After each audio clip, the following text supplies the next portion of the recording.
마태복음 1장 18절에서 23절 말씀 중심으로 예수 그리스도의 나심이라는 제목의 말씀으로 하나님 말씀 나누도록 하겠습니다. 성탄절을 2주 앞두고 있습니다. 여러분, 성탄절의 의미를 우리가 어떻게 이제 되새겨야 하는지 말씀을 한 2주 정도 성탄절에 관한 말씀을 새벽에도 나누고 또 이렇게 주일에도 나누도록 그렇게 하겠습니다. 오늘 본문이 예수 그리스도의 나심은 이러하니라 라고 시작하고 있는데요, 여러분은 예수님께서 이 땅에 오신 것에 대해서 얼마나 알고 계십니까? 아유, 목사님 다 알죠. 메리 크리스마스, 성탄절 아닙니까? 이렇게만 말씀하시는 분들이 있어요. 그래서 오늘 마태복음 말씀을 통해서 예수님께서 이 땅에 오심은, 나심은 어떻게 되는지, 그리고 예수님께서 오심을 나는 내 삶에 어떻게 적용해야 하는지 말씀을 통해서 살펴보고자 합니다. 예수 그리스도의 나심을 예언한 예언이 예수님 오시기 전에 700년 전에 이사야 선지자가 이사야서를 통해서 예수님께서 이 땅에 오시는 것을 먼저 예언을 했습니다. 그게 먼저예요. 한번 여러분 성경을 찾아보겠는데요, 이사야 7장 14절 여러분 찾으셔도 좋고 화면을 참고하셔도 좋습니다. 이사야 7장 14절 제가 봉독해 드리겠습니다. 그러므로 주께서 친히 징조를 너희에게 주실 것이라. 보라, 처녀가 잉태하여 아들을 낳을 것이요 그의 이름을 임마누엘이라 하리라. 아멘. 이사야 선지자에게 주신 말씀인데요, 보라, 처녀가 잉태하여 아들을 낳을 것이요 라는 예언을 먼저 하셔요. 여러분이 보라, 처녀가 잉태하여 아들을 낳을 것이요 라는 문장을 읽으면 이게 말이 안 된다는 것을 여러분이 금방 알 수 있습니다. 처녀가 잉태하여 아들을 낳을 수 없습니다. 결혼해서 남편이 되고 아내가 돼서 그래서 아이를 낳을 수가 있는 것이지, 처녀가 잉태하여 아들을 낳을 수는 없는 것이에요. 그렇기 때문에 이 구절이 이루어진다. 예수님 오시기 700년 전에 처녀가 잉태하여 아들을 낳게 되고 그 결과로 임마누엘의 역사가 나타나게 된다 라는 게 예수님 오시기 700년 전에 이사야 선지자를 통해서 주신 예언입니다. 그러면 이제 우리 예수님께서 나신 것이 이렇게 된다고 할 때 크게 두 가지 양상으로 나타나야 돼요. 처녀가 잉태해서 아들을 낳을 때 예수님의 나심이 이러한 방향으로 돼야 되고, 그 결과가 임마누엘의 역사로 나타나야 한다는 것입니다. 그래서 여러분이 예수 그리스도의 나심은 이러하니라 라고 할 때 여러분은 크게 두 가지를 주목해서 보시면 돼요. 처녀가 잉태해서 아들을 낳느냐, 그리고 그 결과가 임마누엘이냐, 이 두 가지를 여러분이 주목해서 보시면 되겠습니다. 오늘 본문 18절 상반절 이렇게 시작하죠. 예수 그리스도의 나심은 이러하니라. 우리 예수님께서 어떻게 이 땅에 오셨고 태어나셨는가를 아주 주도 면밀하게 자세히 살펴보도록 하겠습니다. 여러분은 두 가지만 주목해서 보시면 돼요. 처녀가 잉태하여 아들을 낳는가, 그 결과가 임마누엘의 결과로 나타나는가를 여러분이 주목해서 보시면 됩니다. 처녀가 잉태해서 아들을 절대로 낳을 수 없기 때문에 이걸 주목해서 보시면 되고요, 하나님이 우리와 함께 하시는 것으로 나타나는 임마누엘이 어떻게 나타나는지 여러분이 오늘 본문을 통해서 예수님께서 어떻게 이 땅에 오셨고 나셨고 어떠한 역사를 하시는지 살펴보도록 하겠습니다. 18절 중반절을 보시면 그의 어머니 마리아가 요셉과 약혼하고 동거하기 전에 라고 중반절이 진행이 되고 있습니다. 여러분은 다음과 같은 지식을 알 수 있어요. 예수님의 육신의 아버지는 요셉이고 육신의 어머니는 마리아이구나. 그러면 예수님의 아버지가 요셉이고 예수님의 어머니가 마리아면 처녀가 잉태하여 아들을 낳은 것이 아닌데 이렇게 여러분이 의문을 가질 수 있습니다. 그래서 성경은 뭐라고 여러분과 저에게 설명하냐면 18절 하반절이죠. 예수님께서 이 땅에 태어나신 것은 아빠로부터 엄마로부터 태어난 것이 아니라 성령으로 잉태되어 태어나셨다, 이런 표현을 씁니다. 그러니까 이 표현이 되게 신묘막측한 표현이에요. 여러분, 인간의 이성과 지식으로는 도저히 이해할 수 없는 표현입니다. 왜냐하면 이사야서를 통해서 처녀가 잉태하여 아들을 낳게 된다고 하셨는데 그것을 우리가 받아들이기가 어려워요. 그래서 처녀가 잉태하여 아들을 낳는다는 것을 성경은 뭐라고 선언하고 우리에게 믿기를 요구하냐면 예수님이 이 땅에 태어나신 것은 성령으로 잉태된 것이다, 이렇게 선언하고 있습니다. 여러분, 여기에 이제 우리가 의문을 가져요. 이거를 쉽게 설명을 한번 해보겠습니다. 우리 하나님께서 태초에 말씀으로 천지를 창조하셨어요. 이것이 시작입니다. 이거를 여러분이 믿든지 안 믿든지 하나님께서 말씀으로 천지를 창조하셨습니다. 우리 하나님은 창조의 하나님, 전능하신 하나님, 어떤 것도 무에서 유를 창조하시는 하나님이세요. 이 전능하신 하나님께서, 창조주 하나님, 아버지 하나님께서 말씀으로 창조하셨고 예수님께서 창조에 함께 사역하셨고 성령님께서 창조에 함께 사역하셨단 말이에요. 창조의 하나님께서 말씀으로 천지를 창조하신 그분께서 마리아에게 예수님을 성령으로 잉태하도록 성령님께서 창조의 사역을 하셨다는 거예요. 이렇게 받아들이시면 여러분이 받아들이기가 훨씬 쉽고 믿기가 쉽습니다. 말씀으로 천지를 창조하신 하나님께서 마리아라고 하는 그분에게 성령으로 예수님이 잉태되게 하시는 창조의 사역을 하셨다는 거예요. 그래서 우리 예수님은 이 세상의 인류 역사에 유일무이하게 어떠한 사람도 예수님과 같은 분은 없어요. 예수님만이 성령으로 잉태되신 유일한 분이세요. 이유는 처녀가 잉태하여 아들을 낳아야 하기 때문입니다. 이유는 예수님은 참 하나님, 참 사람이셔야만 하기 때문이에요. 왜 예수님은 참 하나님, 참 사람이셔야 합니까?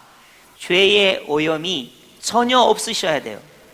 죄의 오염이 없는 참 하나님이셔야지만이 세상 죄를 지고 가는 하나님의 어린 양이 되실 수 있고요, 십자가에서 보배 피를 흘려주시는 참 사람이셔야만 하는 거예요.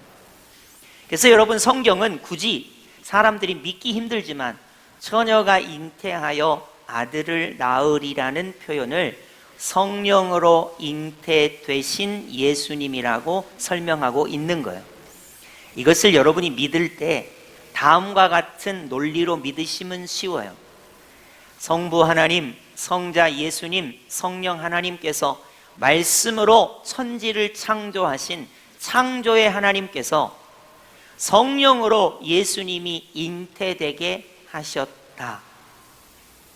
이렇게 여러분이 창조의 논리와 원칙을 가지고 예수님은 이 땅에 어떻게 나시게 되었는가? 성령으로 잉태되셨다라고 표현을 하는 것입니다. 여러분, 이 표현을 믿느냐 믿지 않느냐의 차이에 따라서 예수님의 십자가 사건, 예수님의 부활의 사건의 이 독특성을 여러분이 믿을 수도 있고 믿지 못할 수도 있습니다. 많은 자유주의자들이나 타 종교의 사람들은 예수님께서 성령으로 잉태된 것에 대하여 믿지 않는 경향이 있습니다. 여러분, 예수님께서 성령으로 잉태되지 않으신다면 예수님께서 행하신 십자가 사건이 의미가 없어요. 본인이 죄인인데 누구 죄를 위하여 죽으신단 말입니까? 본인이 인간으로 오셨다면 인간의 죄짐을 가지고 계신다면 어떻게 부활이요 생명을 이룰 수 있단 말입니까? 그래서 우리 예수님만이 유일무이하게 역사의 어떤 사람도 성령으로 잉태되어 태어난 분은 없습니다. 오직 예수님 한 분만이 성령으로 잉태되신 분이에요. 이유는 참 하나님, 참 사람으로 십자가 대속의 죽으심을 통해서 부활과 생명을 우리에게 주시는 메시아 그리스도 하나님의 아들이셔야만 하기 때문입니다. 그래서 처녀가 잉태하여 아들을 낳으리라는 표현을 성경은 예수님께 예수 그리스도의 나심은 이러하니라, 예수님은 성령으로 잉태되셨다, 이렇게 선언하고 우리에게 이것을 고백하기를 원하시는 거예요. 여러분, 성탄절을 여러분이 보내실 때 연말연시에 기분을 내고 우리가 선물을 주고받고 캐롤송이 울려 퍼지는 것으로 그쳐서는 안 됩니다. 예수님은 이 땅에 어떻게 오셨는가? 성령으로 잉태되었습니다. 예수님의 나심은 이러합니다. 성령으로 잉태되어 처녀가 아들을 낳는 그러한 모습으로 우리에게 오셨다는 것을 성경이 말하고 있습니다. 여러분, 이때 육신의 아버지라고 불려지는 요셉도 이것을 도저히 이해할 수가 없었어요. 약혼을 하고 육체적인 관계를 갖지 않았는데 마리아의 배가 불러온단 말이에요. 요셉은 오해할 수밖에 없었어요. 유대의 법으로 인하면 간음으로 인한 결혼을 깨는 것은 그것은 사람들에게 돌로 맞아 죽는 것입니다. 그래서 여러분이 19절을 보시면 그의 남편 요셉은 의로운 사람이라 드러내지 아니하고 가만히 끊고자 하여, 오해한 거예요. 인간이 태어나는 것은 아빠와 엄마의 사랑으로만 태어나는 줄 알았는데 예수님께서 성령으로 잉태되셨다는 것을 알지 못하기 때문에 여기에 의문을 가지는 것입니다. 그래서 하나님께서 천사를 보내서 요셉에게 설명을 해줍니다. 마치 저와 여러분에게 설명을 하듯이요. 20절로 보시겠습니다. 이 일을 생각할 때에 주의 사자가 현몽하여 천사가 꿈속에 나타나서 다음과 같이 설명을 합니다. 다윗의 자손 요셉아, 내 아내 마리아 데려오기를 무서워하지 말라.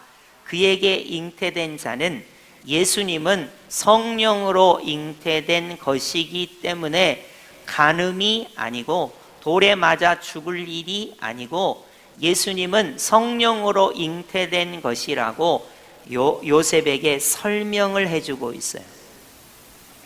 여러분, 예수 그리스도의 나심은 이러하니라 라고 저와 여러분에게 설명을 해주고 있는 거예요. 예수님이 이 땅에 오신 것은 성령으로 잉태되어 오셨다고 성경이 우리에게 설명을 해주고 있습니다.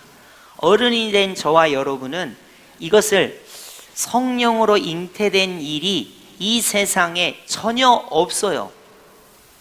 어떠한 위대한 위인도 성령으로 잉태되어 십자가에 죽거나 부활할 수 없습니다. 이거는 예수님께만 부여된 독특한 지위예요. 예수님만 소유할 수 있는 그러한 모습입니다. 그래서 여러분이 예수님이 이 땅에 오실 때 성령으로 잉태되어 오셨다는 것을 여러분이 받아들이셔야 돼요. 예수님은 왜 성령으로 잉태되어 오셨나? 의문을 가지셔야 돼요. 왜 예수님은 성령으로 잉태되어 오셨나? 이유는 다음과 같습니다. 21절입니다. 아들을 낳으리니 이름을 예수라 하라. 예수님은 예수님이라고 하는 이름과 그 기능을 하셔야 하기 때문에 성령으로 잉태되신 거예요. 다시 말합니다. 예수님은 예수님이라고 하는 이름과 기능을 하시기 위해 성령으로 잉태되신 것입니다. 그 이름과 기능의 뜻은 무엇입니까? 이는 그가 자기 백성을 그들의 죄에서 구원할 자이심이라. 예수님의 이름과 기능은 예수님은 백성을 죄에서 구원하시러 오시기 때문이라는 거예요. 그렇기 때문에 예수님은 반드시 성령으로 잉태되셔야 한다는 겁니다. 저 같은 사람은 아버지와 어머니 때문에 태어났어요. 성령으로 잉태된 것도 아니에요. 저는 이름이 예수님도 아니에요. 기능도, 죄에서 구원을 얻게 하는 기능도 없어요. 예수님은 성령으로 잉태되셔야 해요. 왜냐하면 참 하나님이시고 참 사람이셔서 백성을 죄에서 구원하시기 위하여 죄의 오염이 전혀 없는 성령으로 잉태되셔야 하는 유일무이한 하나님의 아들 메시아 그리스도이셔야 한다는 거예요. 그렇지 않으면 십자가 사건이, 부활 사건이 이루어질 수가 없어요.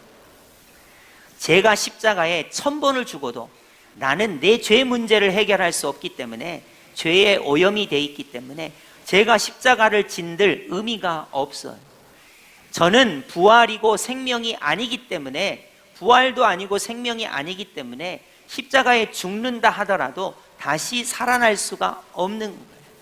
오직 우리 예수님은 성령으로 잉태되신 것은 참 하나님이시기 때문에, 참 사람이시기 때문에 백성을 죄에서 구원하시는 이름과 사역을 감당하시기 위하여 반드시 천지 만물을 창조하신 하나님의 창조의 능력이 예수 그리스도께서 성령으로 잉태되게 하셨다는 거예요. 이것이 예수님의 유일무이한 독특성이고 그가 가지고 있는 예수님의 성품이고, 예수님의 말하자면 이중직이에요. 예수님이 삼중직을 가지고 계시지만 참 하나님, 참 사람이라고 하는 예수 그리스도의 독특성을 말해주고 있는 것입니다. 그래서 여러분이 오늘 두 가지 관점을 가지고 바라보고 있잖아요. 이사야가 예언했듯이 처녀가 잉태하여 아들을 낳는가, 그 부분은 성령으로 잉태되신 예수님께서 그 이름과 기능이 백성을 죄에서 구원하시는 이름과 기능을 가지고 있다. 이게 성탄절의 가장, 예수 그리스도의 나심은 이러하니나의 굉장히 중요한 이유라는 것을 알 수가 있습니다. 그럼 한번 적용을 해볼까요? 예수님은 왜 성령으로 이 땅에 잉태되어 오셨는가? 성육신 하셨는가? 나를 죄에서 구원하시기 위하여 높고 높은 하늘 보좌를 버리시고 낮고 낮은 이 땅에 인간의 몸을 입고 성령으로 잉태되어 오셔서 나를 죄에서 구원하시기 위하여 오신 예수 그리스도라는 것입니다. 여러분, 예수님이 성령으로 잉태되신 것과 백성을 죄에서 구원하시는 것은 나하고 관계가 있는 거예요. 이게 굉장히 중요해요. 성탄절에 우리가 캐롤송을 틀어놓고 추리를 만들고 연말 연시에 기분을 내는 것도 중요한데요, 가장 중요한 것은 예수님께서 성령으로 잉태되어 이 땅에 오신 것은 나를 죄에서 구원하시기 위하여 오셨기 때문에 이 성탄절은 예수님의 나심은 이러하니라는 나하고 직접적인 관계가 있는 거예요. 나를 죄에서 구원하시기 위하여 성령으로 잉태되어 이 땅에 오신 예수 그리스도라는 거예요. 그러면 이제 우리가 절반은 해결했어요. 예수님이 처녀가 잉태되어 아들을 낳는 그 모습을 성령으로 잉태되어 예수님이라고 하는 이름과 기능을 행하신다는 것을 우리가 보았어요. 그러면 처녀가 잉태하여 아들을 낳으리니 그 이름을 임마누엘이라 하리라가 어떻게 펼쳐지는지 확인해 보도록 하겠습니다. 22절입니다. 이 모든 일이 된 것은 주께서 선지자로 하신 말씀을 이루려 하심이니 이르시되, 23절입니다. 보라, 처녀가 잉태하여 아들을 낳을 것이요 그의 이름은 임마누엘이라 하리라. 자, 처녀가 잉태하여 아들을 낳았습니다. 어떻게 잉태하여 아들을 낳았습니까? 성령으로 잉태되어 예수 그리스도가 백성을 죄에서 구원하실 자로 이 땅에 오셨습니다. 그 결과가 무엇입니까? 그의 이름은 임마누엘이라. 예수님의 이름이 자기 백성을 죄에서 구원할 자라는 이름도 있지만 예수님의 이름이 하나님이 우리와 함께 하신다는 것을 증명하고 있는 것입니다. 여러분, 사실 사람이 하나님을 보거나 하나님을 만지거나 하나님을 느끼기가 어렵습니다. 거룩하신 하나님을 죄인인 우리가 볼 수도 없고 만질 수도 없고 경험하기가 어려워요. 그래서 예수님께서 성령으로 잉태되어 이 땅에 오셨습니다. 그리고 자기 백성을 죄에서 구원하시는 십자가 사역과 부활 사역을 통해서 우리로 하나님을 보게 하고 우리로 하나님을 만지게 하고 하나님이 나와 함께 하심을 경험하게 하십니다. 여러분, 예수님을 통해서 성부 하나님이 나와 함께 하심을 우리는 믿게 돼요. 성자 하나님이신 예수님을 통해서 구원자 예수님이 내 마음의 보좌에 좌정에 계심을 우리는 경험하게 됩니다.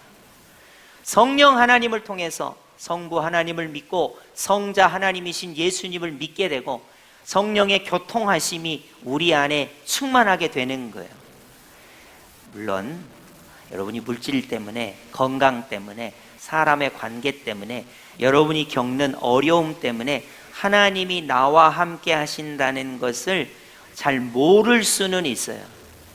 그러나 이 성탄절의 말씀을 통해서 성령으로 잉태되신 예수님이 나의 죄를 구원하여 주시는 예수님이라는 것을 믿게 될 때 성부 하나님이 나와 함께 하시고 성자 하나님이신 예수님이 나와 함께 하시고 성령 하나님이 나와 함께 하신다는 임마누엘의 결과가 나타나게 되는 거예요. 여러분 중에 하나님이 나와 함께 하심이 믿어지지 않는다면 오늘 본문 말씀을 여러 번 읽으시고 묵상하시기 바라요. 건강의 문제로, 물질의 문제로, 삶의 고난과 어려움의 문제로 하나님께서 나와 함께 하신다는 것을 물질로 생각하거나 건강으로 생각하거나 성공으로 생각하거나 사람들이 바라보는 관점으로 생각하지 말고 어느 성경 말씀이 말하는 대로 성령으로 잉태하신 예수님이 나를 죄에서 구원해 주시고 그 예수님이 임마누엘로 나와 함께 하신다는 것을 믿는 것이 예수 그리스도의 나심은 이러하니라의 핵심 내용입니다. 자, 세상 사람들은 예수 그리스도의 나심을 이렇게 생각합니다. 12월 25일에 빨간 날이다. 그날은 휴일이다. 그날은 캐롤을 틀어놓고 이렇게 좌우에다가 이렇게 추리를 해놓고 선물을 주고받고 연말 연시를 기분 좋게 보내는 날이다. 예수 그리스도의 나심에 대해서 사람들은 그렇게 생각하는 경향이 있습니다. 오늘 성경 말씀은 예수 그리스도의 나심을 뭐라고 말했습니까? 처녀가 잉태하여 아들을 낳는데 예수님은 성령으로 잉태되셨습니다. 예수님은 왜 성령으로 잉태되셔야만 합니까? 그 이름과 기능이, 예수님이라고 하는 이름은 자기 백성을 죄에서 구원하시기 위한 예수님이 성령으로 잉태되심이에요. 그 결과는 백성을 죄에서 구원하신 예수님이 하나님이 우리와 함께 하시는 임마누엘의 역사를 우리에게 나타내시기 위함입니다. 여러분, 우리는 돈이 없어도 임마누엘을 가지고 있습니다. 하나님이 우리와 함께 하시는 거예요. 건강하지 않아도 하나님께서 우리와 함께 하십니다. 왜냐하면 예수님은 성령으로 잉태되셨고 나를 죄에서 구원하시는 분이고 그분이 나와 함께 하시기 때문입니다. 그렇기 때문에 여러분이 이 성탄절을 기억하면서 예수 그리스도의 나심은 이러하니라 세 가지입니다. 예수님은 성령으로 잉태되셨고 예수님의 이름과 기능은 백성을 죄에서 구원하실 분이에요. 나를 죄에서 구원하시기 위하여 성령으로 잉태되셨고 그 결과는 삼위일체 하나님께서, 성부 하나님께서, 성자 예수님께서, 성령 하나님께서 나와 함께 하시기 위하여 이 성탄절이 저와 여러분에게 주어진 것입니다. 여러분, 우리가 요한복음을 통해서 예수 그리스도 그가 누구신가 말씀을 들었죠? 예수님은 진리가 됐어요. 우리를 자유케 하십니다. 예수님은 말씀이 되십니다. 생명이 되십니다. 빛이십니다. 예수님은 세상 죄를 지고 가신 하나님의 어린 양이십니다. 예수님은 생수가 되세요. 예수님은 생명의 떡이 되십니다. 예수님은 진리이십니다. 부활이시고 생명이십니다. 예수님은 우리를 섬기기 위하여, 우리 발을 씻어주시기 위하여, 서로 사랑하게 하기 위하여 이 땅에 오셨습니다. 어떻게 오셨습니까? 성령으로 잉태되어 오셨습니다. 왜 오셨습니까? 나 한 사람을 죄에서 구원하시기 위하여 이 땅에 성령으로 잉태되어 오셨습니다. 결과는 무엇입니까? 하나님을 경험하지 못하는 인생들에게 하나님이 우리와 함께 하심을, 임마누엘의 역사를 나타내기 위하여 예수님께서 이 땅에 오신 것입니다. 그렇기 때문에 이것을 믿으면 성령으로 잉태하신 예수님께서 나를 죄에서 구원하시기 위하여, 예수님이라고 하는 이름과 기능을 행하시기 위하여, 하나님께서 나와 함께 하심을 믿고 경험하게 하기 위하여 예수님께서 이 땅에 오셨기 때문에 우리가 기쁘다 구주 오셨네, 찬양하고 엎드려 경배하는 것입니다. 여러분, 단순히 선물을 주고받고 연말 연시고 빨간 날 휴일이기 때문에 우리가 성탄절로 지키는 것이 아닙니다. 누군가 여러분에게 예수 그리스도의 나심이 어떠한지 물어본다면 여러분은 주저 말고 세 가지를 고백하시고 말씀하시면 됩니다. 이 세상에 어떠한 사람 성령으로 잉태할 수 없습니다. 오직 예수 그리스도께서 자기 백성을 죄에서 구원하시기 위하여 성령으로 잉태하셨습니다. 그리고 그 결과로 삼위일체 하나님께서 나와 함께 하시는 구원의 역사를 경험케 하시려고 예수님께서 이 땅에 오신 것입니다. 그렇기 때문에 이것을 생각하면, 물론 우리가 당면한 과제가 물질이고 건강이고 세상의 성공이고 자녀가 잘 되는 것이고 어렵고 힘든 일 가운데 우리가 하나님이 나와 함께 하시는 것을 잊어버리고 잃어버릴 때가 종종 있지만, 여러분, 매일이 성탄절이에요. 예수님이 성령으로 잉태되셨고 나를 죄에서 구원하시는 분이시고 삼위일체 하나님께서 나와 함께 하신다는 것이 예수 그리스도의 나심은 이러하니라의 내용입니다. 여러분, 1년 365일이 성탄절이 되기를 여러분에게 축복합니다. 성령으로 잉태하신 예수님께서 나를 죄에서 구원해 주시고 삼위일체 하나님께서 나와 함께 하시는 임마누엘의 역사가 1년 365일 우리에게 계속되어야 합니다. 이것이 우리의 고백이 되어야만 합니다. 특별히 오늘 말씀을 통해서 예수님이 왜 이 땅에 오셨는가? 나를 구원하시고 나에게 임마누엘의 역사를 나타내시기 위하여 예수님이 이 땅에 오신 것입니다. 나를 위한 성탄입니다. 나를 구원하시기 위한 예수 그리스도의 오심입니다. 하나님께서 나와 함께 하시기 위한 예수 그리스도의 이 땅에 오심입니다. 내가 이것과 관계를 맺는 거예요. 내가 이것 때문에 기뻐하는 거예요. 이것이 나의 신앙 고백이 되는 것입니다. 여러분, 오늘 말씀을 꼭 기억하시고 예수 그리스도의 나심은 이러하니라. 나를 위한 하나님의 구원을 믿음으로 받아들이고 고백하고 기뻐하며 경배하는 주의 종들이 되시기를 예수님의 이름으로 축복합니다. 아멘.